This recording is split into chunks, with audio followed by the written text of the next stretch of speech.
ان الحمد لله نحمده ونستعينه ونستغفره ونعوذ بالله من شرور انفسنا ومن سيئات اعمالنا من يهده الله فلا مضل له ومن يضلل فلا هادي له واشهد ان لا اله الا الله وحده لا شريك له واشهد ان محمدا عبده ورسوله اما بعد فان خير الحديث كتاب الله وخير الهدي هدي محمد صلى الله عليه واله وسلم وشر الامور محدثاتها وكل محدثة بدعة وكل بدعة ضلالة وكل ضلالة في النار. اعوذ بالله السميع العليم من الشيطان الرجيم من همزه ونفخه ونفثه. بسم الله الرحمن الرحيم.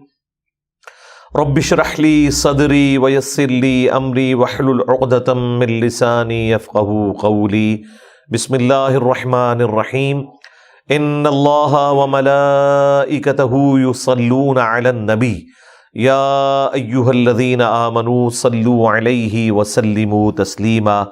اللهم صل على محمد وعلى آل محمد كما صليت على ابراهيم وعلى آل ابراهيم انك حميد مجيد. اللهم بارك على محمد وعلى آل محمد كما باركت على إبراهيم وعلى آل إبراهيم إنك حميد مجيد. اللهم ربنا آتنا في الدنيا حسنة وفي الآخرة حسنة وقنا عذاب النار. ربنا آتنا من لدنك رحمة وهيئ لنا من أمرنا رشدا. لا إله إلا أنت سبحانك إني كنت من الظالمين. حسبنا الله ونعم الوكيل. يا حي يا قيوم برحمتك أستغيث ولا حول ولا قوة إلا بالله العلي العظيم. آمین. الحمدللہ آج 10 دسمبر 2023 کو سنڈے کے دن ہماری یہ قرآن کلاس نمبر 169 کی اسٹوڈیو ریکارڈنگ ہونے جا رہی ہے. آج انشاءاللہ تعالی ہم سورہ ابراہیم کی آیت نمبر 9 سے آنورڈ سٹارٹ کریں گے. اب مسلسل آلموسٹ 2 رکوع انبیاء کرام علیہم السلام کی جو اپنی قوموں کو دعوت ہے اس سے متعلق ہیں، اور اس میں زیادہ تر آیات جنرل ہیں کہ جب کبھی بھی کوئی پیغمبر اپنی قوم میں توحید کی دعوت لے کر مبعوث ہوئے تو ان قوموں نے کیا ایٹیچیوڈ اڈاپٹ کیا. وہ ساری قوموں کا ایک جیسا ہی ایٹیچیوڈ ہوا کرتا تھا. اس لیے اللہ تعالیٰ نے جمع کے صیغے کے ساتھ مختلف چیزوں کو ڈسکس کیا ہے کہ جب ان کے پاس رسول آئے ان قوموں نے یہ جواب دیا، پھر رسولوں نے یہ بات کی تو قوموں نے یہ کہا. یعنی اس جگہ کے اوپر سورہ ابراہیم کے اندر جنرل ذکر ہے. شروع میں اسپیسیفکلی انبیاء کرام کا نام ہے، اس کے بعد جنرل ذکر ہے. اعوذ باللہ من الشیطان الرجیم. بسم اللہ الرحمن الرحیم. الم یأتکم نبأ الذین من قبلکم. کیا انہیں نہیں پہنچی اطلاع ان قوموں کی جو ان سے پہلے ہو گزری ہیں. قوم نوح، نوح علیہ السلام کی قوم، وعاد و ثمود، اور عاد اور قوم ثمود، جن کے تفصیلی حالات ہم سورۃ الاعراف میں پڑھ چکے ہیں اور سورہ ہود کے اندر. والذین من بعدہم، اور جو ان کے بعد آئے. لا یعلمہم الا اللہ، انہیں کوئی نہیں جانتا سوائے اللہ کے. یعنی کئی ایک انبیاء کرام اور ان کی قوموں کا ذکر قرآن حکیم میں آیا، لیکن زیادہ تر کا نہیں آیا جو اللہ تعالیٰ کے علم میں ہے. وَإِن مِّن أُمَّةٍ إِلَّا خَلَا فِيهَا نَذِيرٌ، اور کوئی امت ایسی نہیں گزری کہ جن میں کوئی نہ کوئی ڈر سنانے والا نہ آیا ہو. ہر امت میں کوئی نہ کوئی پیغمبر آیا، لیکن چند ایک کا ذکر آیا. قرآن میں صرف 25 انبیاء کرام علیہم السلام کا ذکر خیر آیا ہے بائی نیم، اور ان میں سے بھی آلموسٹ 7 انبیاء ہیں جن کے حالات زندگی اور ان کی قوموں سے متعلق واقعات تفصیل کے ساتھ آئے ہیں. باقی کا صرف اجمالاً ذکر ہوا ہے. ان میں سے 3 جو ہیں وہ پری ابراہیمک ہیں، حضرت نوح علیہ السلام، حضرت ہود علیہ السلام اور حضرت صالح علیہ السلام، اور 3 آپ سمجھ لیں پوسٹ ابراہیمک، حضرت موسیٰ علیہ السلام، شعیب علیہ السلام اور لوط علیہ السلام، وہ تو آلموسٹ حضرت ابراہیم علیہ السلام کا زمانہ بنتا ہے، یہ 6 ہو گئے، اور 7 میں حضرت ابراہیم علیہ السلام۔ ان کے حالات و واقعات ہیں، باقیوں کا اجمالاً ذکر آیا ہے۔ جاءتہم رسلہم بالبینات، ان تمام قوموں کے پاس ان کے رسول روشن دلائل لے کر آئے۔ فردوا ایدیہم فی افواہہم، تو انہوں نے تمسخر اڑانے کے لیے اپنے ہاتھوں کو اپنے منہ میں ڈالنا شروع کر دیا، یعنی حیرانگی کے ساتھ۔ پتہ ان کو بھی تھا اس دعوت حق کا، اس کے باوجود کسی کا مذاق اڑانے کے لیے کہ یہ کون سی باتیں ہو رہی ہیں، تو اللہ تعالیٰ فرمایا یہ ان کا ایٹیچیوڈ ہوا کرتا تھا۔ وقالوا، اور انہوں نے کہا، انا کفرنا بما ارسلتم بہ، کہ ہم تو بے شک اس کا انکار کرتے ہیں کہ جس کے ساتھ تم مبعوث کیے گئے، جو پیغمبروں کو دیا گیا، ہم ان کی رسالت کا بھی اور ان کی طرف آنے والی کتابوں کا، وحی کا بھی انکار کرتے ہیں۔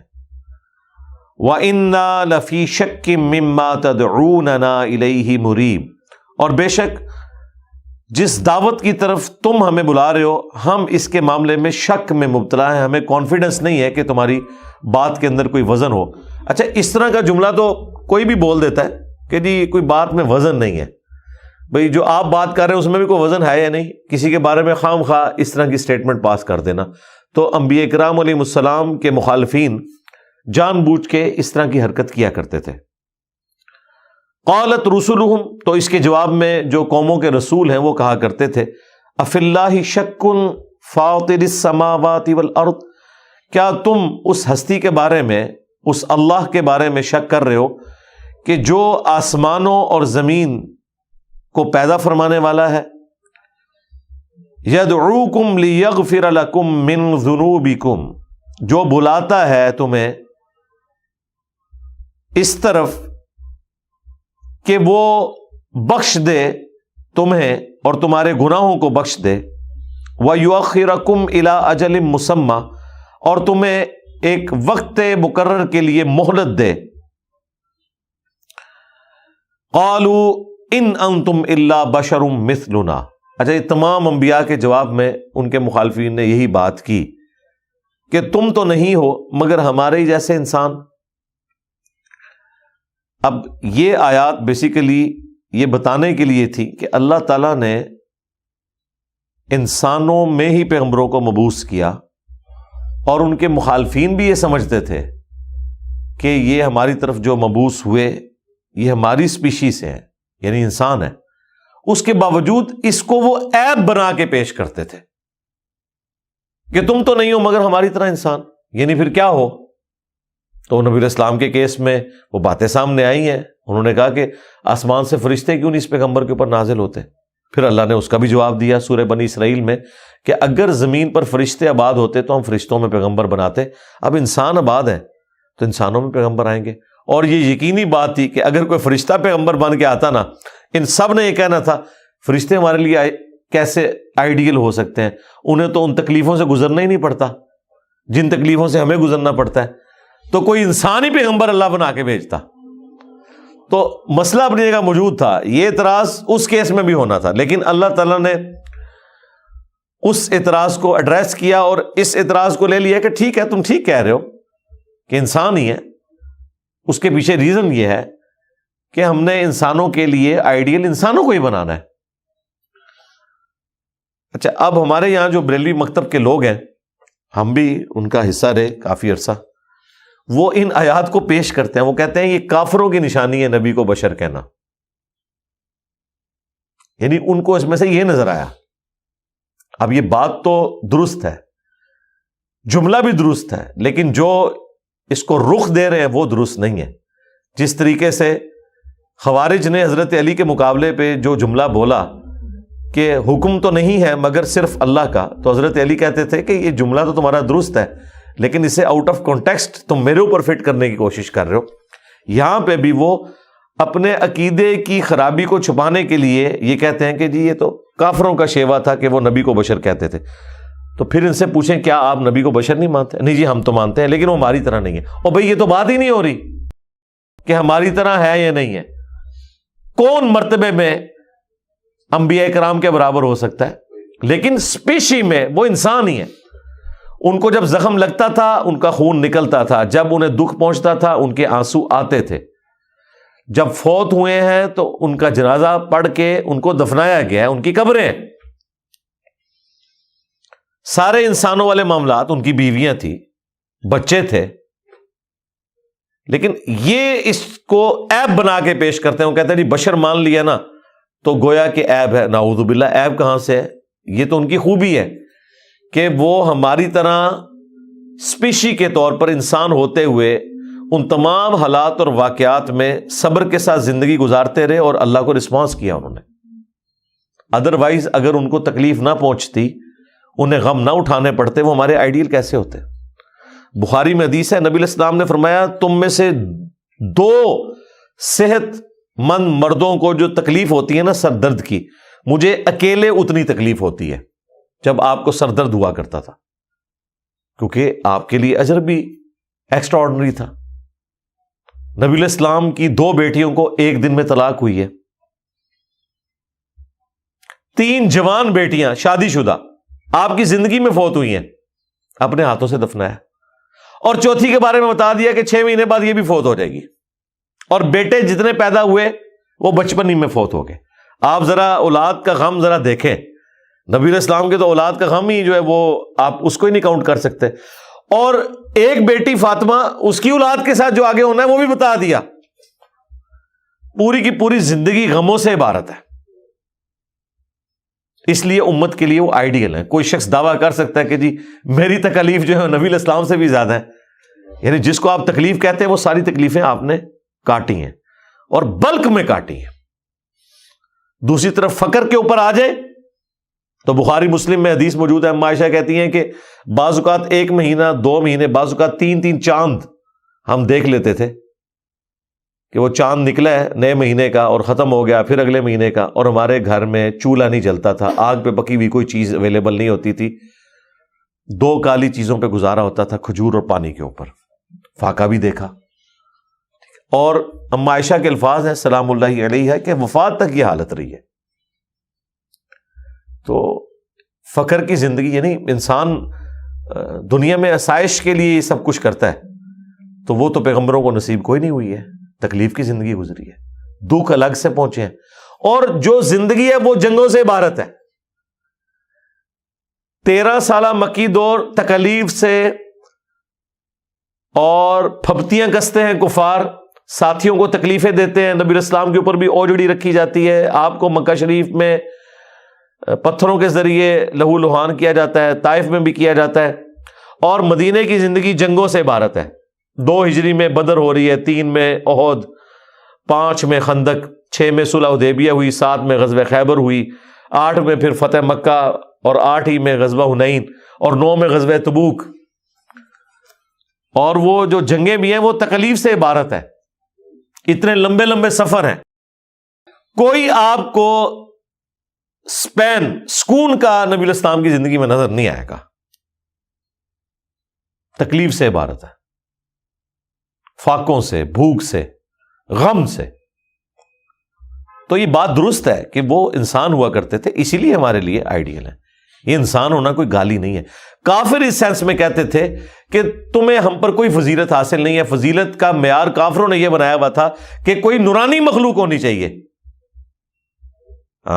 تو اس کا کیا مطلب ہے کہ بیماری ایک ہی ہے، جو کافروں میں آئی ہوئی ہے یا ان لوگوں میں آئی ہوئی ہے جو انبیاء کی بشریت کا انکار کرنے والے ہیں. بیماری ایک ہے. وہ بشر مان کر انکار کرتے تھے کہ انکار اس لیے کر رہے ہیں کہ بشر ہیں، کوئی نورانی مخلوق ہونی چاہیے. اور یہ بشریت کا انکار اس لیے کرتے ہیں کہ یار بشر مان لیا تو مرتبہ کام کرنا پڑ جائے گا، لہذا کم از کم کو نور ہے. اے بشر کا تو ویسے ہی لبادہ اڑا ہوا تھا. انکار دونوں نے کر دیا. انہوں نے کسی اور اینگل سے کیا، انہوں نے کسی اور اینگل سے. تو اب دیکھیں جب انہیں کہا جا رہا ہے کہ تم ہماری طرح کے انسان ہو تو ہونا تو یہ چاہیے تھا، اللہ تعالیٰ کہتا کہ یہ تمہاری طرح کے انسان نہیں ہے، تو نورانی مخلوق ہے. لیکن نہ اللہ نے یہ بات کی، نہ ان پیغمبروں نے یہ بات کی. الٹا نبی علیہ السلام کی مبارک زبان سے کہلوایا گیا قل انما انا بشر مثلکم، اے نبی آپ بھی کہہ دیں میں بھی انسان ہونے میں تمہاری طرح ہوں. ہاں فرق یہ ہے کہ مجھ پہ اللہ کی وحی آتی ہے، اسپیشی میری بھی انسانوں والی ہے. اور یہاں پہ بھی دیکھیں کیا ہے کہ تم تو نہیں ہو مگر انسان ہماری طرح کے. تریدون ان تصدونا عما کان یعبد آباؤنا، اور تمہارا مقصد یہ ہے، تم چاہتے یہ ہو کہ ہمیں روک دو ان ہستیوں کی عبادت سے، ان بتوں کی عبادت سے، ان جھوٹے معبودوں کی عبادت سے جن کی عبادت کرتے ہوئے ہم نے اپنے آباء و اجداد کو پایا. فَأْتُونَا بِسُلْطَانٍ مُبِينٍ، تو لاؤ ہمارے پاس کوئی روشن دلیل اگر تم اس حوالے سے سچے ہو تو. اب اعتراض انہوں نے کیا کیا؟ ہماری طرح کے انسان ہو، چاہتے یہ ہو کہ ہمیں ہمارے بزرگوں سے ہٹا دو، اور باقی جگہوں پہ آتا ہے کہ تم چاہتے ہو کہ تمہارا آرڈر دنیا میں چلے، جو سردار ہوا کرتے تھے تم بڑے بننا چاہتے ہو. اب دیکھیں انبیاء کرام علیہ السلام اس کے جواب میں کہہ رہے ہیں قالت لہم رسلہم، تو اس کے جواب میں تمام رسول اپنی قوموں سے یہی کہا کرتے تھے ان نحن الا بشر مثلکم، کہ اس میں تو کوئی شک نہیں کہ ہم بھی انسان ہونے میں تمہاری طرح ہیں. وَلَٰكِنَّ اللَّهَ يَمُنُّ عَلَىٰ مَن يَشَاءُ مِنْ عِبَادِهِ، لیکن اللہ تعالیٰ احسان فرماتا ہے اپنے بندوں میں جس کے لیے وہ چاہتا ہے، یعنی ان کو چن لیتا ہے. یعنی ہم پہ احسان یہ ہے کہ ہے تو ہم انسان، لیکن اللہ تعالیٰ نے ہمیں پیغمبر بنایا. اب یہاں ہونا یہ چاہیے تھا کہ وہ جواب میں یہ کہتے کہ نہیں ہم تو انسان نہیں ہیں، وہ تو کہہ رہے انسان ہے. اس کا مطلب یہ ہے کہ کافروں نے جو اعتراض کیا ہوا تھا وہ اعتراض ویلڈ تھا، لیکن وہ اعتراض نہیں تھا. وہی تو اسٹرینتھ ہے انبیاء کی کہ وہ انسان ہونے کی وجہ سے ہی تو باقی انسانوں کے لیے آئیڈیل ہیں. اگر انسان نہ ہوتے تو انہوں نے کہنا تھا کہ جی آپ کو کیا پتا کہ جب پیٹ میں روٹی نہ ہو تو کس تکلیف سے گزرنا پڑتا ہے، تم تو ہے ہی فرشتے ہو، نہ تمہاری بیوی نہ تمہارے بچے، یہ تو ہم بھگت رہے ہیں بیوی بچوں کی تکلیف. تو پھر انہوں نے یہ والی گالیاں نکالنی تھی انبیاء کو. تو اللہ تعالیٰ نے وہ بڑی گالیوں سے بچانے کے لیے یہ کام کیا کہ بھئی یہ آئیڈیل ہے سچویشن کہ انسان ہی ہوں گے. اب جو تم نے بھونکنا ہے وہ بھونک لو، لیکن اس کے علاوہ کوئی اور طریقہ ہو نہیں سکتا تھا. سب سے آئیڈیل یہی تھا. وَمَا كَانَ لَنَا أَن نَأْتِيَكُمْ بِسُلْطَانٍ، اور ساتھ وہ یہ کہتے تھے کہ ہمارے پاس تو یہ طاقت ہی نہیں ہے کہ ہم کوئی روشن دلیل، کوئی معجزہ لے آئیں جو تم ڈیمانڈ کرتے ہو. الا باذن اللہ، سوائے اس کے کہ جو اللہ کوئی ہمیں اذن کسی معاملے میں دے دے. یعنی وہ جب کافروں نے اعتراض کیا نا کہ روشن کوئی معجزہ پیش کرو، تو تمام انبیاء یہ کہتے تھے معجزات تو ہمارے قبضے قدرت میں ہے ہی نہیں، وہ تو اللہ کی مرضی ہے. اب مجھے بتائیں اگر تمام انبیاء کا یہ حال ہے تو بابت شاہی کوئی نہیں. قرآن کا خلاصہ ہی ہے کہ بابت شاہی کوئی نہیں انبیاء کرام کے مقابلے پہ. اور جو انہوں نے عقائد ان کے بارے میں کلیم کیے ہیں، یہ تو کہتے ہیں نگاہ مار کے یہ کر دیتے ہیں، جب چاہیں یہ کر دیں، جب چاہیں وہ کر دیں. یہاں تو تمام انبیاء کے بارے میں آ رہا ہے کہ وہ کافروں کو جواب دیتے ہوئے، اب ہونا تو چاہیے تھا، یہ موقع تھا نا، یہ پیڑ پڑا تھا نا، کہتے ہیں میچ پہ ہے. کافر کہہ رہے ہیں کہ جی آپ تو ہماری طرح کے انسان ہو، اگر اتنے سچے ہو تو کوئی معجزہ دکھاؤ. تو آگے تو جواب میں ہونا چاہیے تھا کہ ہم تمہاری طرح کے انسان نہیں، لو جو کہو گے وہ کر کے دکھائیں گے. یہ تو نہیں یہ بات آ رہی. وہ کیا کہہ رہے ہیں کہ بھی واقعی ہم انسان ہیں، لیکن اللہ کا ہم پہ احسان ہے کہ ہم پہ وحی نازل ہوئی، اس چیز نے ہمیں ممتاز کیا تم سے. لیکن یہ یاد رکھنا وحی کا مطلب قطعاً یہ نہیں ہے کہ ہم خود کچھ کر کے دکھا سکتے ہیں. اللہ جب چاہے گا معجزہ ظاہر کر دے گا، یہ سب کچھ اس کے قبضے قدرت میں ہے. وَعَلَى اللَّهِ فَلْيَتَوَكَّلِ الْمُؤْمِنُونَ، اور اللہ ہی پر توکل کرنا چاہیے اہل ایمان کو. وَمَا لَنَا اللہ نتوکل علی اللہ، اور ہمیں کیا ہوا کہ ہم اللہ پر بھروسہ نہ کریں. وقد ہدانا سبلنا، کہ جب اس نے ہمیں دکھائے ہیں کامیابی کے راستے. ولنصبرن علی ما آذیتمونا، اور ہم ضرور صبر کریں گے ان تکلیفوں کے اوپر جو تم ہمیں دیتے ہو. یہ انبیاء کرام کی ڈسکشن ہو رہی ہے. آپ تو باپوں کے بارے میں یہ سنتے ہیں کہ جی وہ نگاہ مارتے تھے تو یہ کر دیتے تھے، اپنے دشمنوں کو برباد کر دیتے تھے۔ یہاں تو انبیاء کے بارے میں آ رہا ہے کہ وہ کہہ رہے ہیں کہ ہم انسان ہیں تمہاری طرح کے، سوائے ایک فرق ہے کہ ہم پہ وحی نازل ہوئی، معجزہ ہم خود سے دکھا کوئی نہیں سکتے، اور جو تم ہمیں تکلیفیں دیتے ہو اس پہ ہم صبر ہی کریں گے۔ اب ہونا تو چاہیے کہ جواب میں ہوتا کہ ہم یہ کر دیں گے وہ کر دیں گے، ایسا نہیں ہوتا۔ اور توکل کرنے والوں کو اسی پر، اللہ پر توکل کرنا چاہیے۔ وقال الذین کفروا لرسلہم، اب اس کے جواب میں تمام کافر اپنے اپنے رسولوں سے کہا کرتے تھے لَنُخْرِجَنَّكُم مِّنْ أَرْضِنَا، کہ ضرور بالضرور ہم تمہیں اپنی زمین سے نکال دیں گے۔ دیکھ لیں، یہ سب کچھ تمام انبیاء کے ساتھ ہوا ہے۔ ہمارے نبی علیہ السلام کو بھی تو مکہ چھوڑنا پڑا ہے نا۔ ہاں، تو یہ اوورآل سائیکی انسانیت کی یہی رہی ہے۔ ان آیات کے ذریعے نبی علیہ السلام کی بھی ڈھارس بندھائی جاتی تھی، آپ کے ساتھیوں کی بھی، کہ آپ لوگ جو دعوت لے کے آئے ہیں اس کے بعد ان سٹیجز سے آپ کو گزرنا پڑے گا، یہ سب کچھ آپ کو برداشت کرنا پڑے گا۔ او لتعودن فی ملتنا، یا پھر تم ہماری ملت میں واپس آ جاؤ، یعنی جس دین کے اوپر ہمارے آباء و اجداد ہیں تم بھی وہی دین اڈاپٹ کر لو۔ ظاہر انبیاء کرام علیہ السلام تو اللہ کی حفاظت میں ہوتے ہیں، لیکن جو ان کے ساتھی ہوتے ہیں اہل ایمان اسپیسیفکلی، وہ تو ظاہر کفر سے اسلام کی طرف گئے ہوتے ہیں، تو ان کو یہی وہ کہتے ہیں کہ ہم تمہیں مجبور کریں گے کہ دوبارہ تم آباء و اجداد کے مذہب کے اوپر اسی فرقے میں واپس آ جاؤ جس پہ ہمارے آباء و اجداد تھے۔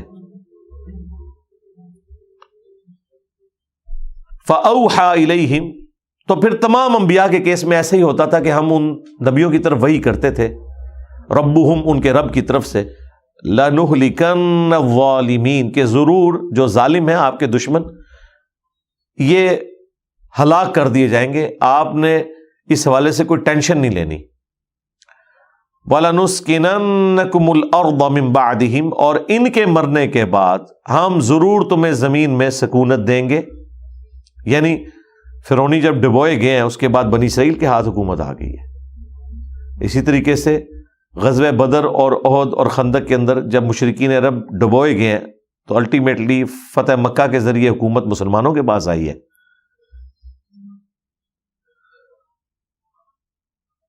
ذَلِكَ لِمَنْ خَافَ مَقَامِي وَخَافَ وَعِيدِ، اور یہ جو کامیابی کا وعدہ ہے انبیاء کرام علیہ السلام اور ان کے ساتھیوں کے حق میں، یہ ہر اس شخص کے لیے ہے جو قیامت کے دن میرے حضور پیش ہونے سے ڈرا اور میری دھمکی سے ڈرا، یعنی جو اللہ کا تقوی اختیار کرنے والے لوگ ہیں ان کے لیے یہ وعدہ ہے۔ وَاسْتَفْتَحُوا، اور رسولوں نے جب دعا کی فتح کے لیے اللہ کے حضور، وَخَابَ كُلُّ جَبَّارٍ عَنِيدٍ، تو اللہ تعالیٰ نے ان کی دعا قبول کی اور نامراد ہو گئے ہر قسم کے سرکش اور حق سے اناد کرنے والے منکر حق لوگ، اللہ نے تباہ و برباد کر دیے۔ مِن وَرَائِهِ جہنم، اب ان کی نامرادی یہ ہے کہ ان کے لیے اب ہے جہنم، وَيُسْقَى مِن مَّاءٍ صَدِيدٍ، اور ان کو پلایا جائے گا اس جہنم میں خون اور پیپ کا پانی، والعیاذ باللہ تعالی۔ یتجرعہ ولا یکاد یسیغہ، وہ بڑی مشکل سے ہی گھونٹ لیں گے اس کا، اور حلق سے وہ نیچے نہیں اترے گا، ظاہر ہے بدبو بھی، گرم بھی اور تعفن والی چیز۔ وَيَأْتِيهِ الْمَوْتُ مِنْ كُلِّ مَكَانٍ، اور ہر طرف سے موت ان کے اوپر چھا رہی ہوگی، اور اس سے بڑھ کر عذاب یہ وَمَا هُوَ بِمَيِّتٍ، اور انہیں موت نہیں آئے گی۔ جو سورۃ الفرقان میں آتا ہے نا، آج ایک موت نہیں ہزاروں موتیں مانگو، موت تمہیں نہیں آنی۔ والعیاذ باللہ تعالی، اللہم اجرنا من النار، آمین۔ وَمِن وَرَائِهِ عَذَابٌ غَلِيظٌ، اور اس کے بعد ان کے لیے پیچھے ایک بہت بڑا دردناک سخت ترین عذاب بھی ان کا انتظار کر رہا ہے، وہ ان کا پیچھا کر رہا ہے۔ اللہم انا نعوذ بک من عذاب جہنم ومن عذاب القبر ومن فتنة المحیا والممات ومن شر فتنة المسیح الدجال آمین۔ مثل الذین کفروا بربہم، مثال ان لوگوں کی کہ جو اپنے رب کا کفر کرتے ہیں، اعمالہم ان کے اعمال جو ہیں، کرماد اشتدت بہ الریح، وہ راکھ کے ڈھیر کی مانند ہے کہ جسے ہوا اڑا رہی ہوتی ہے، فی یوم عاصف، آندھی کے روز، لا یقدرون مما کسبوا علی شیء، اور وہ ان اعمال میں سے کسی چیز کے اوپر کوئی قدرت نہیں رکھیں گے۔ یعنی اگر دنیا میں کوئی انہوں نے اچھے اعمال بھی کیے ہیں نا، قیامت کے دن وہ راکھ کا ڈھیر ثابت ہوں گے۔ کیوں؟ انہوں نے دنیا میں شرک کیا ہوا ہے، تو شرک کی وجہ سے نیک اعمال بھی زیرو سے ملٹیپلائی ہو گئے۔ اگر کوئی دنیا میں اللہ تعالیٰ کا ہی انکار کرتا ہے یا اس کے ساتھ کسی کو شریک ٹھہراتا ہے اور اس نے کوئی نیکی کے کام بھی کیے ہوئے ہیں، تو دنیا میں اسے اجر ملے گا، آخرت میں اللہ کے حضور راکھ کا ڈھیر ہے۔ سورۃ الفرقان میں تو یہاں تک آیا کہ ہم ان کے اعمال کی طرف بڑھیں گے قیامت کے دن اور انہیں بکھرا ہوا غبار کر دیں گے، جیسے وہ فٹ بال کو ہیٹ لگائی جاتی ہے نا، اور وہ گیا، اس طریقے سے اللہ تعالیٰ فرمایا ان کے اعمال کو ہم برباد کر دیں گے قیامت والے دن۔ کسی عمل کے اوپر یہ قدرت نہیں پا سکیں گے کہ اللہ کے حضور اس عمل کو پیش کر سکے، وہ دنیا میں ان کو اجر مل گیا۔ اور اس میں کوئی کافر نہیں، مسلمانوں کا بھی یہی حال ہے۔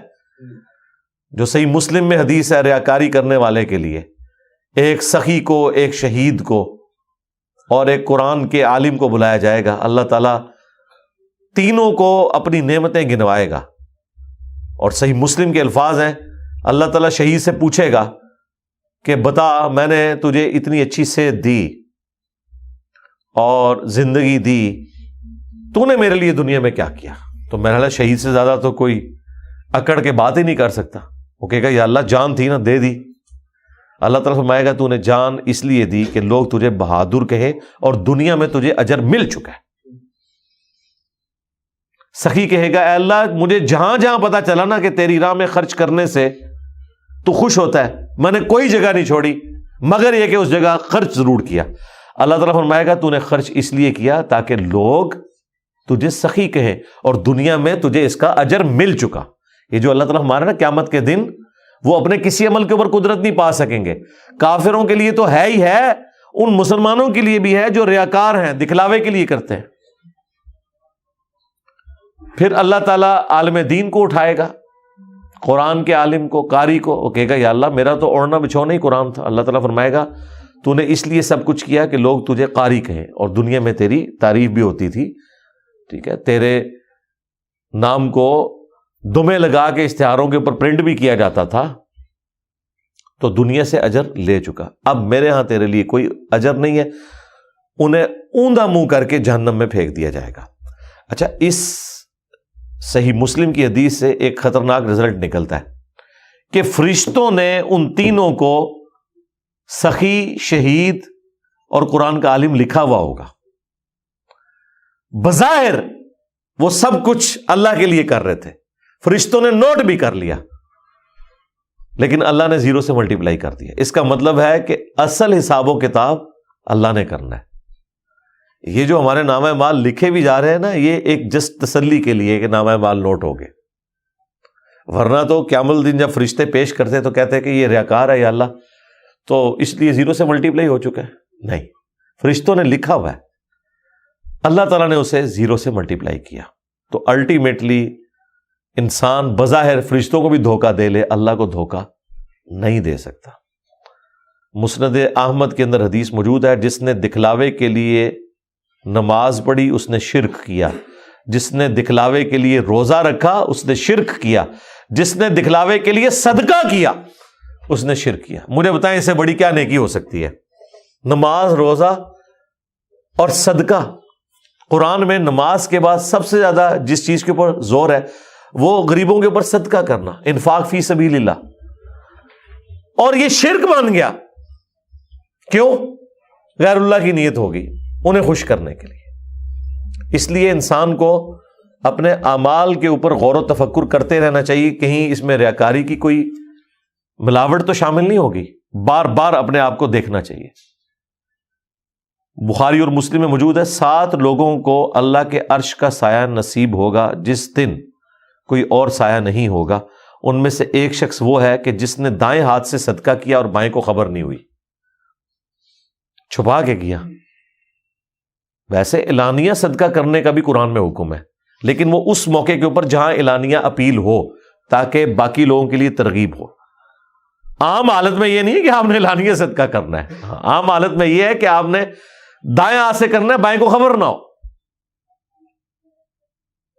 ہاں جہاں اوپنلی اس قسم کی اپیل ہے کہ آپ سمجھتے ہیں کہ آپ کے اس طرح کے عمل کرنے سے باقی لوگوں کے لیے ترغیب ہوگی تو آپ کر سکتے ہیں. ویسے اس میں بھی بچا جا سکتا ہے, اس میں بھی جب اعلانیہ اپیل ہو تو آپ اپنے نام سے نہ دیں, کسی اور سے دلوا دیں, اعلانیہ بھی ہو جائے گا اور آپ کا نام پوشیدہ بھی ہو جائے گا. ایسے بھی لوگ ہیں جو ایسے کام کرتے ہیں. میں یعنی ایسے لوگوں کو جانتا ہوں کہ جو لوگ ہاسپٹلز میں جاتے ہیں اور کہتے ہیں کہ جی آپ نے اتنے آپریشن ہماری طرف سے کر دینے ہیں.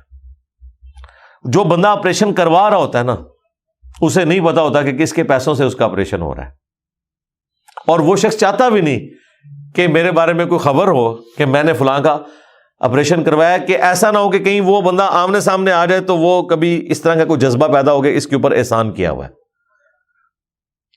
حسن بصری کا قول ہے, وہ کہتے ہیں کہ صحابہ کرام اپنی نیکیوں کو اس طرح چھپاتے تھے جس طرح تم اپنے گناہوں کو چھپاتے ہو.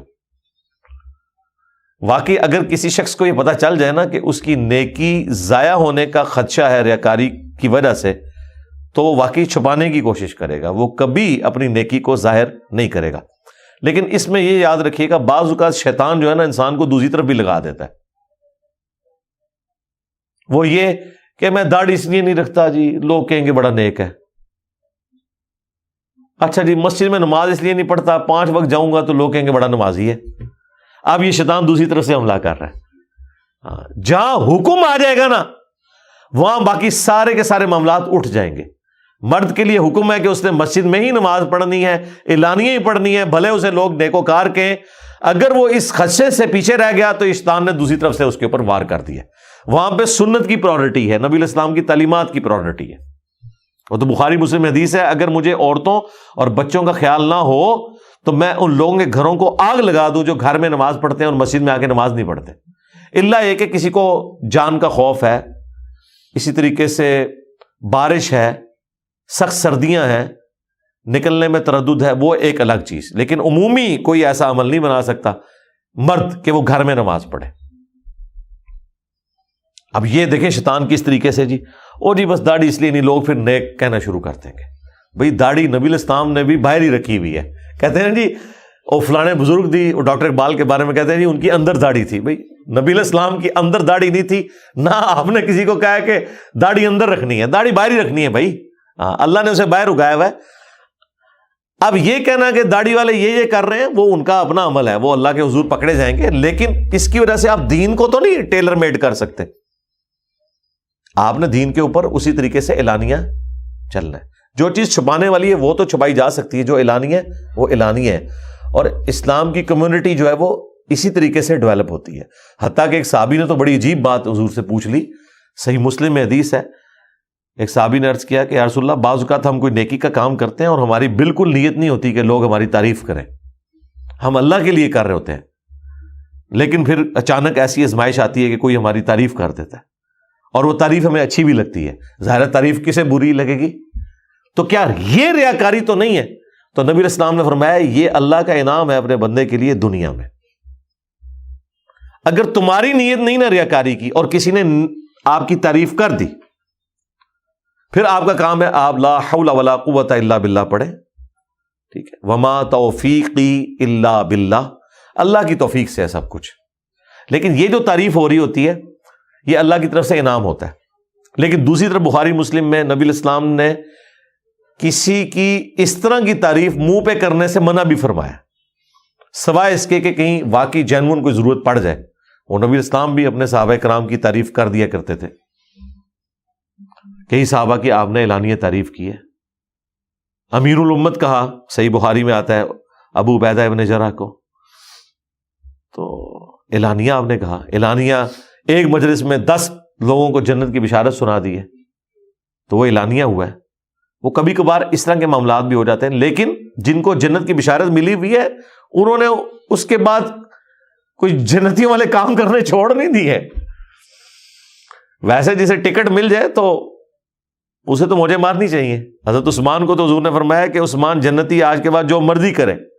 اس کے بعد تو ایٹ لیسٹ ان کی لاٹری نکل آئی تھی، ان کو پھر اپنی مرضی کی زندگی گزارنی چاہیے تھی، لیکن ایسا نہیں ہوا. جامعہ ترمذی میں حدیث ہے کہ وہ قبرستان جاتے تھے، اتنا رویا کرتے تھے کہ ان کی داڑھی آنسوؤں سے تر ہو جاتی تھی. تو لوگوں نے کہا حضرت یہ آپ کی حالت کیوں ایسی ہو جاتی ہے؟ تو فرمایا کہ میں نے خود نبی علیہ السلام سے سنا ہے کہ قبر آخرت کی منزلوں میں سے پہلی منزل ہے. جس کی یہ منزل آسان ہوئی اس کی اگلی منزلیں آسان ہوتی جائیں گی، اور جو ادھر پھنس گیا وہ اگلی منازل میں پھنستا چلا جائے گا. اچھا، کسی سیانے نے حضرت عثمان کو یہ نہیں کہا اس وقت کہ حضرت آپ کو تو جنت کی بشارت ملی ہوئی ہے. میری تو بڑی خواہش ہے کہ مجھے کوئی ایسی حدیث ملے کہ کسی صحابی کو اس طرح کی آخرت اورینٹڈ باتیں کرنے پہ دوسرا بندہ یہ کہے کہ حضرت تسی طرح نہ اس طرح نہیں گلاں کرو، تسی تو بخشے بخشائے ہو. اس کا مطلب پتہ کیا ہے؟ تابعین کی بھی اتنی ٹریننگ ہوئی تھی کہ انہیں پتا تھا کہ اس موقع پہ یہ بات نہیں کرنی، کیونکہ آگے سے پھر اور باتیں سننی پڑ جائیں گی. ویسے اگر یہ ہو جاتا نا تو جو فتویٰ آگے سے نکلتا نا وہ ہمارے بڑے کام کا ہوتا. یہ میری بڑی خواہش ہے کہ کوئی اس طرح کی بات نکلی ہوتی کہ جب لوگ اپنی فکر آخرت کے اعتبار سے بات کر رہے ہوں تو تابعین ان کو کہتے ہیں کہ حضرت آپ لوگ جو ہے نا وہ بخشے بخشائے ہیں. ٹھیک ہے. اچھا، یہ ہوا بھی ہے.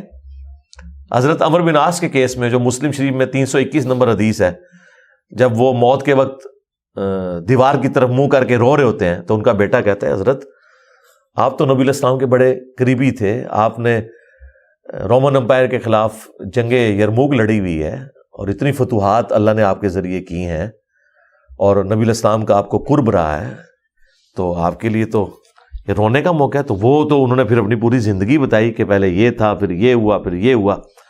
اب میں اللہ سے امید کرتا ہوں اللہ تعالیٰ میرے لیے کوئی خیر والا معاملہ فرمائے. اور مسند احمد میں تو الفاظ ہیں کہ ان کے آخری الفاظ یہ ہیں کہ یا اللہ جن کاموں کا تو نے حکم دیا تھا ہم نے تیری نافرمانی کی، اور افسوس جو تو نے کام ہمیں منع کیے تھے وہی کام ہم کرتے رہے. اب دیکھیں یہ یعنی ان لوگوں کے حق میں تو میں کہوں گا عاجزی ہے، لیکن ہمارے لیے بہت بڑی عبرت ہے کہ جو لوگ واقعی جنت کے حقدار تھے وہ بھی اپنے معاملات کے اندر ڈرا کرتے تھے. تو اس زمانے میں کتنی ٹریننگ تھی کہ کوئی اس قسم کی بات نہیں کرتا تھا. اچھا، نبی علیہ السلام کے کیس میں تو کر بھی دی نا صحابہ نے. بخاری مسلم میں آتا ہے نبی علیہ السلام رات کا اتنا لمبا قیام کرتے تھے کہ آپ کے پاؤں میں ورم پڑ جاتے تھے. تو صحابہ نے کہا یا رسول اللہ آپ تو بخشے بخشائے ہیں، آپ کے لیے تو قرآن میں آیات نازل ہو گئی ہیں، انا فتحنا لک فتحا مبینا. اے نبی ہم نے بے شک آپ کو روشن فتح عطا فرمائی ہے تاکہ اللہ تعالیٰ آپ کی اگلی اور پچھلی اجتہادی خطائیں معاف کر دے. جس کا اعلیٰ حضرت نے ترجمہ ہی بدل دیا، تیرے اگلوں اور تیرے پچھلوں کی. حضور کی فضیلت چھین لی. یہ وہ چیز تھی جو صحابہ اکرام حضور کو فضیلت کے طور پہ کہتے تھے کہ یا رسول اللہ آپ کتنے خوش نصیب ہیں، اللہ نے آپ کو امن دے دیا، آپ کی اگلی پچھلی خطائیں معاف کر دی ہیں. اجتہادی خطائیں وہ گناہ نہیں ہوتی ہیں، یہ الگ سے ایک بحث ہے. حتیٰ کہ بخاری مسلم میں جو حدیث شفاعت ہے نا اس میں ہر نبی کہے گا کہ آج مجھے اپنی غلطی یاد آ رہی ہے. حتیٰ کہ تمام انبیاء سے ہو کر جب عیسیٰ ابن مریم کے پاس لوگ جائیں گے نا وہ کہیں گے آج ایک ہی شخص ہے جس کی اگلی اور پچھلی خطائیں اللہ نے معاف کر دی ہوئی ہیں. لے جی، عیسیٰ ابن مریم وہی جملے بولیں گے، اور یہ حدیث شفاعت ہے یہ بھی نہیں انہوں نے پڑھی ہوئی. تم محمد رسول اللہ کے پاس جاؤ. پھر نبی علیہ السلام کہتے ہیں لوگ میرے پاس آئیں گے اور میں اللہ کے حضور سجدے میں گروں گا، اور جتنا عرصہ اللہ چاہے گا میں سجدے میں رہوں گا، اور جو کلمات مجھے اللہ اس وقت سکھائے گا میں ان کلمات کے ذریعے اللہ کی حمد کروں گا. اور جب سر اٹھاؤں گا تو اللہ تعالیٰ فرمائے گا کہ اے محمد سوال کرو تمہاری بات سنی جائے گی، شفاعت کرو تمہاری شفاعت قبول کی جائے گی. پھر اللہ تعالیٰ خود ہی میرے لیے تعداد مقرر فرمائے گا، اور یہ حدیث شفاعت اس طریقے سے آگے چلتی ہے. وہاں پہ بھی عیسیٰ ابن مریم کیا کہہ رہے ہیں کہ آج ایک شخص ایسا ہے جس کی اگلی اور پچھلی اجتہادی خطائیں اللہ تعالیٰ نے معاف کر دی ہیں. دیکھیں وہی الفاظ جو قرآن میں آئے ہیں.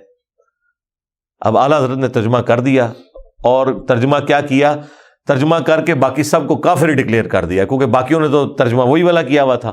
ان کا جی دیکھو جی یہ تو گستاخ رسول ہیں سارے. ترجمہ خود الٹ کیا ٹھیک ہے، اور باقیوں کو گستاخ رسول بنا دیا. جو فضیلت تھی نبی الاسلام کی. بخاری مسلم میں الفاظ ہیں، جب صحابہ کرام یہ کہتے تھے نا یا رسول اللہ آپ کی اگلی پچھلی خطائیں اللہ تعالیٰ نے اجتہادی معاف کر دی ہیں، تو آپ کیوں اتنی عبادت کرتے ہیں؟ تو آپ نے فرمایا کیا میں اللہ کا شکر گزار بندہ نہ بنوں کہ اس نے مجھ پر اتنا انعام کیا؟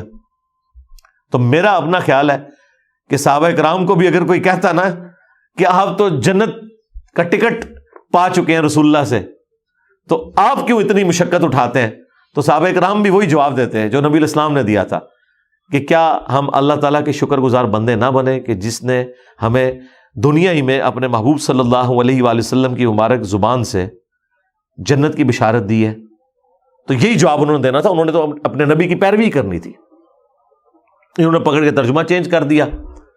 خیر اللہ کی کروڑوں رحمتیں ہوں ہمارے استاد غلام مسعود سعیدی صاحب پہ. انہوں نے شرح صحیح مسلم میں جب یہ حدیث آئی نا کہ صحابہ کرام کہتے تھے کہ یا رسول اللہ آپ عبادت میں اتنا کیوں مشقت والا معاملہ کرتے ہیں، اللہ نے آپ کی اگلی پچھلی اجتہادی خطائیں معاف کی ہیں، تو حضور علیہ السلام آگے سے کہتے تھے کہ میں اللہ کا شکر گزار بندہ نہ بنوں. جب یہ حدیث آئی نا تو غلام مسعود سعیدی صاحب نے پھر اس پہ اپنے فرقے کے بزرگ اعلیٰ حضرت احمد بریلوی صاحب کے رد کے اوپر صفوں کے صفحے کالے کیے ہیں. ان کا خدا کے لیے یہ آپ نے کون سی عظمت رسول بنا دی ہے. اور جب انہوں نے ان سے اختلاف کیا بعد میں خیر انہوں نے پھر قرآن کی تفسیر بھی لکھی. اس وقت تک تو انہوں نے تفسیر نہیں لکھی تھی، وہ اسی پہ خوش تھے کہ میں مسلم شریف ہی مکمل کر لوں. ظاہر ہے وہ عمر کے جس حصے میں پہنچ چکے تھے، پھر انہیں بیماریاں بھی کافی ساری تھیں، شوگر بھی، بلڈ پریشر بھی. پھر اللہ نے توفیق دی، پھر انہوں نے تبیان القرآن بھی لکھی، اس میں بھی انہوں نے بحث کی اس مسئلے میں. آپ دیکھیں انہوں نے ایک آیت کے ترجمے میں بخاری مسلم کی روشنی سے اختلاف رائے کیا کہ آپ نبی سے فضیلت چھین رہے ہیں جو صحابہ کرام اعلانیہ حضور کو کہا کرتے تھے، اور آپ نے ترجمہ ہی بدل دیا ہے کہ تیرے اگلوں اور تیرے پچھلوں کی خطائیں. اتنی موٹی کتاب ایٹ لیسٹ 1200 صفحوں کی غلام مسعود سعیدی صاحب کے خلاف ایک بریلوی عالم نے لکھ دی کہ اس بندے نے جو ہے نا وہ حق کا راستہ چھوڑ دیا. اس بیچارے نے تو چند صفحے لکھے، اتنی موٹی کتاب ان کے خلاف آئی. اور یہ میں کتاب بھی آپ کو جو بات کر رہا ہوں یہ آلموسٹ آج سے کم از کم 25-30 سال پہلے ان کے خلاف کتاب آ چکی ہوئی تھی. یعنی یہ لوگ ہیں جنہیں آپ قرآن پیش کرتے ہوئے ڈرتے ہیں کہ آگے سے آپ کے اوپر ہی گستاخی کا فتویٰ لگا دیں گے. اب یہ سوچنے کی بات ہے اگر ایک مسلمان دوسرے مسلمان کو قرآن کی آیت پیش کرتے ہوئے ڈرے کہ یہ کہیں مجھے گستاخ نہ کہہ دے تو سرکار وہ مسلمان تو گیا. یعنی اگر کوئی مجھے آیت پیش کرتے ہوئے ڈرتا ہے کہ اگر میں نے اسے آیت سنائی تو یہ آگے سے میرے اوپر ہی فتویٰ لگا دے گا، قرآن کا انکار کر دے گا، اس کا مطلب یہ ہے کہ پھر میں تو مومن کوئی نہیں ہوں. جی مومن تو وہ ہوگا کہ اسے آیت اور حدیث بتائی جائے اور وہ کہ سمعنا و اطعنا، سنا اور مان لیا. تو بات کہاں سے کہاں چلی گئی؟ بات سٹارٹ ہوئی تھی کہ کفار کے جو اعمال ہیں، خواہ وہ کافر ہوں یا کلمہ گو کافر یا مشرک ہوں، وہ اپنے اعمال کے اوپر کوئی بھی قدرت نہیں پا سکیں گے. قیامت کے دن وہ راکھ کے ڈھیر کی طرح اڑا دیے جائیں گے. ذالک هو الضلال البعید، اور یہ ہے دور کی بڑی گمراہی کہ کوئی شخص دنیا میں محنت بھی کرتا رہے اور آخرت میں اس کے اعمال کو زیرو سے ملٹیپلائی کر دیا جائے. اللہم لا تجعلنا منہم، اللہم حاسبنا حسابا یسیرا، آمین. الم تر ان اللہ خلق السماوات والارض بالحق، کیا انہوں نے نہیں دیکھا کہ بے شک اللہ تعالیٰ نے پیدا کیا آسمانوں اور زمین کو مقصد کے ساتھ. یہ قرآن کے لیے بھی ہے، وَبِالْحَقِّ أَنزَلْنَاهُ وَبِالْحَقِّ نَزَلَ، ہم نے قرآن کو حق کے ساتھ اتارا اور یہ حق کے ساتھ اترا. حق مطلب پرپسفل، با مقصد. حق کا ایک مطلب سچائی بھی ہوتا ہے اور ایک مطلب اس کا با مقصد. تو ہم نے آسمان اور زمین کو کسی مقصد کے ساتھ پیدا کیا. إِن يَشَأْ يُذْهِبْكُمْ وَيَأْتِ بِخَلْقٍ جَدِيدٍ، اگر اللہ چاہے تو تم نافرمانوں کو ہلاک کر دے اور نئی مخلوق لے آئے. وما ذالک علی اللہ بعزیز، اور یہ اللہ تعالیٰ کے لیے کوئی مشکل کام نہیں ہے کہ اللہ تعالیٰ نافرمان مخلوق کو تباہ و برباد کر کے اس کی جگہ کوئی اوبیڈینٹ مخلوق لے آئے۔ آلریڈی مخلوق موجود ہے فرشتوں کی فارم میں، اللہ چاہے تو ایسا کر سکتا تھا، لیکن اللہ تعالیٰ نے یہ مخلوق ہی ایسی بنائی ہے۔ اس طرح کی مخلوق تو اللہ کے پاس پہلے موجود تھی، اسی لیے بخاری مسلم میں حدیث ہے کہ اگر تم گناہ کرنا چھوڑ دو گے تو اللہ تعالیٰ تمہیں تباہ و برباد کر دے گا، اور ایسی مخلوق کو لے کے آئے گا کہ جو گناہ کریں گے اور اللہ سے معافی مانگیں گے اور اللہ تعالیٰ انہیں معاف کر کے خوشی محسوس کرے گا۔ اچھا، بعض لوگوں نے اس میں سے رزلٹ یہ نکال دیا کہ اللہ چاہتا ہے کہ ہم گناہ کریں، جتنے زیادہ کریں، اللہ کو خوش کرنے کے لیے خوب گناہ کریں، اینڈ پہ معافی مانگیں اور اللہ کو خوش کر دیں۔ اب یہ تو بتانے کا مقصد نہیں تھا یار اللہ کے بندو، یہ بتانے کا مقصد تھا کہ انسان وہ مخلوق ہے جس سے گناہ ہوں گے، 100% کوئی گناہ سے پاک نہیں ہو سکتا، غلطیوں سے پاک نہیں ہو سکتا۔ اس میں تسلی تھی کہ آپ نے ٹینشن نہیں لینی، اگر کبھی بتقاضۂ بشریت کوئی گناہ ہو جائے تو اللہ کی طرف رجوع لانا ہے، ٹینشن نہیں لینی، اللہ نے انسان کو بنائی ایسا ہوا ہے۔ اصل مسئلہ ہے اپنے گناہ پہ اڑنا نہیں ہے اور مسلسل کوشش کرنی ہے حق پہ چلنے کی، یہ اللہ تعالیٰ کی مرضی ہے۔ ورنہ اس طرح کی بائی ڈیفالٹ جسے کمپیوٹر کی لینگویج میں کہتے ہیں ہدایت، وہ فرشتوں کو تو اللہ نے دی ہوئی ہے، وہ تو گناہ کرتے ہی نہیں ہے۔ اس لیے دیکھنے فرشتوں کے لیے جنت نہیں ہے، جنت جو ہے وہ انسانوں کے لیے ہے، کیونکہ اللہ تعالیٰ نے انہیں اختیار دیا ہے، چاہے تو حق کا راستہ اختیار کرے اور چاہے تو ناشکری کی روش اختیار کرے۔ انا ہدیناہ السبیل اما شاکرا و اما کفورا، ہم نے تو راستہ دکھا دیا، اب مرضی ہے شکر گزاری کی روش اختیار کرو خواہ ناشکری کی۔ وَبَرَزُوا لِلَّهِ جَمِيعًا، اور قیامت کے دن سب کے سب اللہ کے حضور حاضر کیے جائیں گے۔ فَقَالَ الضُّعَفَاءُ لِلَّذِينَ اسْتَكْبَرُوا، تو جو دنیا میں کمزور لوگ تھے نا، جو پیچھے چلنے والے لوگ تھے، وہ کہیں گے اپنے بڑوں سے جن کے پیچھے، سرداروں کے پیچھے وہ چلا کرتے تھے، اِنَّا كُنَّا لَكُمْ تَبَعًا، کہ بے شک ہم تو تمہاری ہی پیروی کرنے والے تھے۔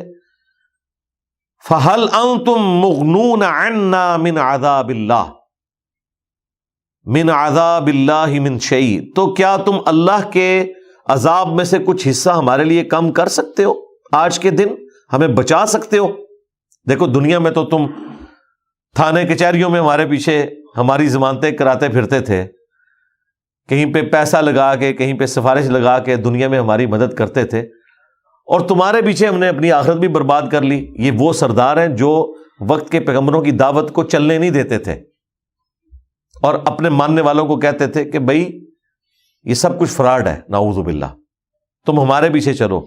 یہ سرداری کے چکر میں انبیاء، ان کو کوئی لینا دینا نہیں تمہارے آخرت کے معاملات کے ساتھ، یہ تو چاہتے ہیں تاکہ تمہیں تمہارے آباء و اجداد کے دین سے ہٹا دیں، جو ہم پہلے سن چکے۔ تو اب اللہ تعالیٰ فرما رہا ہے کہ اب یہ قیامت قائم ہو گئی، جہنم کا فیصلہ ہو گیا، یہ سب جہنم میں پہنچ کے اب جہنم میں جا کے وہ اپنے سرداروں سے، اپنے بزرگ بابوں سے کہیں گے کہ حضرت دنیا میں تو آپ کہتے تھے ہمارے سلسلے میں آ جاؤ تو آپ کو جنت میں ساتھ لے کے جائیں گے، دنیا میں تو انبیاء کرام کے راستے کی بجائے آپ نے ہمارے بچوں کو بھی اور ہمیں بھی اپنے بزرگ بابوں کے پیچھے لگایا تھا۔ ظاہر ہے یہ سب کچھ ہوگا، اگر کوئی کہتا نہیں میں مذاق اڑا رہا ہوں تو ان سے بھی پوچھ لیں، یہ بھی مانیں گے اس بات کو۔ جو لوگ کہتے ہیں نا نہیں یہ تو کافروں کے بارے میں آیت ہے، تو آپ پکا سا منہ بنا کے نا کسی بریلوی سے پوچھیں کہ قیامت والے دن اشرف تھانوی اور اس کے ماننے والے ایک دوسرے پہ لانتے نہیں بھیج رہے ہوں گے کہ کاش تو نے تھانوی رسول اللہ وہ سارا کچھ نہ کیا ہوتا تو آج ہم تیرا دفاع کرنے کی وجہ سے جہنم میں نہ پہنچتے؟ تو بریلوی کہیں گے بالکل ایسے ہوگا۔ انہیں کہیں گے آپ ذرا چشتی رسول اللہ بھی فٹ کر لیں، تو وہاں پھر آئیں بائیں شائیں شروع کر دیں گے۔ ایکچولی یہ مانتے ہیں، یہ آپ کو تو کہہ رہے ہوتے ہیں کافروں کے بارے میں آیات ہیں، لیکن یہ مسلمانوں میں بھی ایک دوسرے کے بارے میں مان رہے ہوتے ہیں۔ تھوڑا سا آپ ذرا ان کو نا کرے دے تو آپ کو پتہ چل جائے گا۔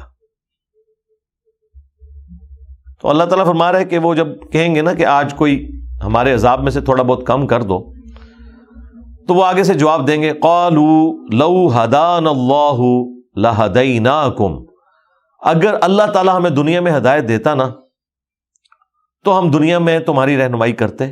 یعنی وہ بات اللہ تعالیٰ پہ ڈال رہے ہیں، لیکن یہ ٹونٹ کے طور پہ اللہ کے اوپر نہیں ڈال رہے، یہ ریئل بات کر رہے ہیں. یہ کہنا چاہ رہے ہیں کہ اگر اللہ تعالیٰ زبردستی ہمیں دنیا میں ہدایت دے دیتا، ہمارے برے کرتوتوں اور ہٹ درمی کے باوجود کان سے پکڑ کے ہمیں انبیاء کے پیچھے چلا دیتا نا، تو ہم بھی تمہیں ہدایت دیتے. اصل میں ہم شیطان کے راستے پہ چلے. اب اللہ تعالیٰ زبردستی اگر کرتا تو ہم بھی آج ہدایت پہ ہوتے. تو یہی تو مقدمہ ہے. یہ تو پورے قرآن کے اندر درجنوں جگہ آیا کہ اگر اللہ تعالیٰ زبردستی ہدایت دینا چاہتا تو سب کو ہدایت دے دیتا.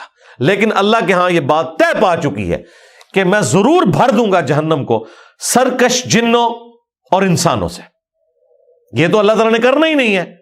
اگر یہی کچھ اللہ نے کرنا ہوتا تو انبیاء کرام کو پتھر پڑتے، انبیاء کرام شہید ہوتے، انبیاء کرام تکلیفیں اٹھاتے، وہ اپنی فیملیز کی مصیبتوں سے گزرتے.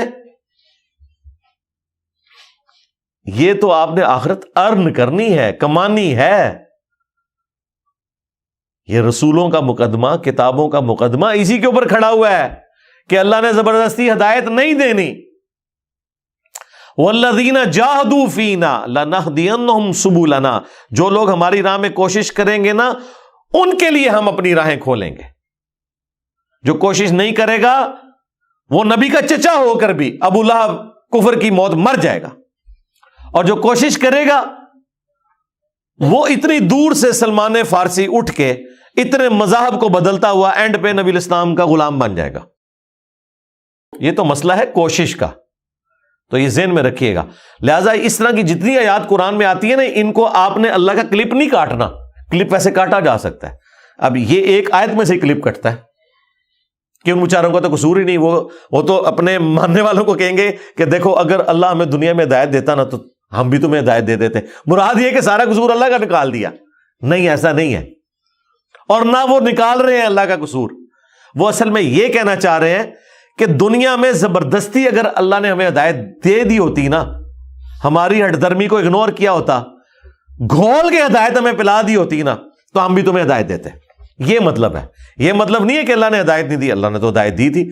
سورہ الزمر کا آخری رکوع پڑھے، جہنمیوں کا بھی ذکر ہے، جنتیوں کا بھی ذکر ہے، جہنمیوں کا بھی ذکر ہے. وہاں پہ فرشتے کیا پوچھتے ہیں جہنمیوں سے؟ کیا تمہارے پاس کوئی رسول آیا تھا؟ وہ سب کے سب کہتے ہیں ہاں رسول تو آیا تھا، لیکن کیا کریں، ہمارے لیے تو عذاب کا وعدہ پورا ہو کے ہی رہنا تھا. ہم نے اپنی مرضی سے اپنے انبیاء کا انکار کیا، اور ہم نے کہا کہ تمہیں کوئی وحی نہیں دی گئی، ہم یہ انکار کرتے رہے. دیکھیں ادھر ہی باقی لوگوں کو سمجھ آتی تھی. اگر کوئی کہنا یہ اتنی مشکل ڈاکٹرن ہے جو انٹلیکچوئلز کو سمجھ آتی ہے، تو مجھے بتائیں ابو جہل جو ابو الحکم تھا، جو وہاں بڑے بڑے مقدمات کا فیصلہ کرتا تھا، اسے حکمت کا باپ کہتے تھے. اسلام قبول کرنے والا جو معاملہ تھا صحابہ کرام کا، اس سے پہلے جب اس نے اسلام کا انکار کیا تو ابو جہل کہلایا، پہلے ابو الحکم تھا. اسے بات نہیں سمجھ آ رہی، اور وہ آپس میں سردار جب باتیں کرتے تھے، عمر سیریز میں انہوں نے فلمائی ہیں، ان کے جو اپنے غلام ہیں حضرت یاسر اور سمیہ اور ان کا بیٹا عمار بن یاسر، ان کو تو بات سمجھ آ گئی ہے. وہ تو پڑھے لکھے بھی نہیں تھے، وہ تو ہے بھی غلام تھے. جو بات غلاموں کو سمجھ آ رہی ہے سرداروں کو نہیں سمجھ آ رہی. جناب سرداروں کو بھی سمجھ آ رہی ہے، بس وہ ہٹ درمی پہ اپنی چودراہٹ کو قائم رکھے ہوئے. اور دیکھیں وہ کس لیول تک چودراہٹ گئی ہے کہ جب عبداللہ ابن مسعود غزوہ بدر میں ابو جہل کے سینے پہ چڑھے ہیں، جب وہ دو نوجوان لڑکوں نے، بھائیوں نے ابو جہل کو قتل کیا، زخمی کیا، تو ابھی وہ اس کی سانسیں باقی تھی. تو عبداللہ ابن مسعود جب چڑھے ہیں تو اس نے کیا کہا کہ تم بہت بڑے عرب کے سردار کے اوپر سوار ہوئے ہو، کیسی سواری ہے یہ، اور میری گردن کو ذرا نیچے سے کاٹنا، پتہ چلے کہ کسی سردار کی گردن ہے. ادھر بھی دیکھو وہ اس رسی کا بل نہیں کھلا. تو یہاں پہ یہ جو لوگ اللہ تعالیٰ کے اوپر جھوٹ باندھ رہے ہوں گے نا، وہ جھوٹ نہیں باندھ رہے ہیں، بیسیکلی وہ صحیح بات کر رہے ہیں کہ اگر اللہ تعالیٰ زبردستی ہدایت دینا چاہتا تو ہمیں ہدایت دے دیتا. اللہ نے ہمیں ہدایت نہیں دی تو ہم نے تمہیں کیا سکھانا تھا. یہ وہی بات ہے کہ نہ اسی قرآن حدیث پڑھیا، نہ ساڈے بزرگاں نے پڑھیا. میں تو انہوں کہ بچوں دسنا سیجے، ٹھیک ہے ٹھیک ہے. ساڈے وڈے بھی وہی بزرگاں کی کتاباں پڑھ دے رہے، تو ہم نے بھی آپ کو یہی کچھ سکھانا تھا. بہرحال جی یہ دنیا میں اس طرح کی باتیں پڑھ کے اس کا مزہ لینا تو بڑا آسان ہے، لیکن آپ پریکٹیکلی ذرا ایک تصور میں دیکھیں کہ یہ آخرت میں لوگ جہنم میں پہنچ چکے ہیں اور ہمیشہ کی جہنم ان کا مقدر ہو چکی ہے. اس طرح کی میٹنگیں وہاں کرنے سے، ایک دوسرے کے اوپر لان تان کرنے سے نکلنا کچھ بھی نہیں ہے. سورۃ الاعراف میں اللہ تعالیٰ فرماتا ہے کہ جب بھی کوئی امت جہنم میں ڈالی جائے گی وہ اپنے بڑوں کے اوپر لعنت بھیجے گی اور کہے گی یا اللہ ہمارے بڑوں کو بزرگوں کو دگنا عذاب دے. سورۃ الاحزاب کے بھی اینڈ میں ہی ہے کہ اللہ ہمارے بڑوں کو بزرگوں کو دگنا عذاب دے، ان کی وجہ سے ہم گمراہ ہوئے. سورۃ الاعراف میں اللہ تعالیٰ فرماتا ہے جب یہ دعا کریں گے تو اللہ تعالیٰ فرمائے گا تم دونوں کے لیے دگنا عذاب ہے. لو، کیونکہ جو تم لوگ تھے تم بھی تو اپنے آنے والوں کے پیشوا ثابت ہوئے تھے نا. اگر تمہارے بزرگ بابے تمہیں گمراہ کر گئے تو تم بھی تو آگے لیگیسی لے کے چلے ہو نا. تمہارے ماننے والے بھی تو دیکھیں نا کس طرح علماء کے اتنے لمبے لمبے نام لیتے ہیں، اس لیے کہ تاکہ جب ہم مریں گے تو ہمارے شاگرد بھی اتنے لمبے نام لیں. وہ بچے بچونگڑے جو ہم نے اپنی آنکھوں میں دیکھے، آج میں دیکھتا ہوں تو ان کے اشتہاروں میں نا ان کے نام کے ساتھ لکھا ہوتا ہے استاذ العلماء. ہمیں ان کا بچپن بھی پتا ہے مدرسے میں کیا کچھ کرتے رہے اور کرواتے رہے. تو آج استاذ العلماء لکھا ہوتا ہے تو میں ہنس رہا ہوتا ہوں. میں نے کہا واقعی یار وہ دیکھو، مطلب ایک وقت تھا کہ یہ خود مطلب علماء کی خدمت کر رہے ہوتے تھے، آج استاذ العلماء بنے ہوئے. تو اللہ تعالیٰ فرما رہا ہے کہ وہ کافر کہیں گے سردار کہ اگر اللہ ہمیں زبردستی ہدایت دیتا تو ہم بھی تمہیں ہدایت دے ہی دیتے. سواء علینا، تو دیکھو آج تو برابر ہے. اجزعنا ام صبرنا، خواہ ہم گھبرائیں یا صبر کریں. ما لنا من محیص، آج ہمارے لیے کوئی رائے فرار نہیں ہے. تو یہ چاہے صبر کرو چاہے چیخو پکار کرو، نہ تو ہم ادھر سے نکل سکتے ہیں نہ تمہیں یہاں سے نکال سکتے ہیں. اللہم لا تجعلنا منہم، اللہم انا نسألک جنت الفردوس مع النبیین والصدیقین والشہداء والصالحین. رضیت باللہ ربا وبالاسلام دینا وبمحمد نبیا. اللہم من احییتہ منا فاحیہ علی الاسلام ومن توفیتہ منا فتوفہ علی الایمان. سبحانک اللہم وبحمدک اشہد ان لا الہ الا انت استغفرک واتوب الیک وما علینا الا البلاغ المبین. جزاکم اللہ خیرا.